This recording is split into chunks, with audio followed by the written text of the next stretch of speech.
Hello বন্ধুগণ, আজ একটা বিষয় নিয়ে আলোচনা করতে চাই আপনাদের সাথে। আমরা সবাই সোম থেকে শুক্রবার অফিস যাই, হাসি মুখে যাই বটে, বাট আসি খুব ক্লান্ত চেহারা নিয়ে। শরীরে কিছু থাকে না বেঁচে। এক কাপ চা খেয়ে মনে হয় একটু হয়তো শক্তি পেয়েছি, কিন্তু তারপরে ডিনার করে উঠে মনে হয় কতক্ষণে বিছানায় গাটা ফেলব।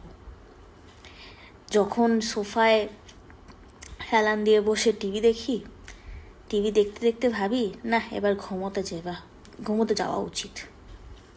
এবার যখন ওঠার পালা, উঠতে গিয়ে যখন অর্ধেক উঠে আবার যখন থাপাস করে পড়ে যাই, যা আমি তো উঠতেই পারলাম না, তো নিজের বডিটাকে ফেলবো কি করে বিছানায়?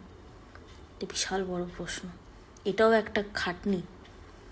তো অনেক কষ্ট করে মনকে বোঝাতে হয় যে না, এই দিনের শেষে আরেকটু খেটে নিতে হবে, বডিটাকে কষ্ট করে সোফা থেকে তুলতে হবে, আর তুলে বিছানায় ফেলতে হবে।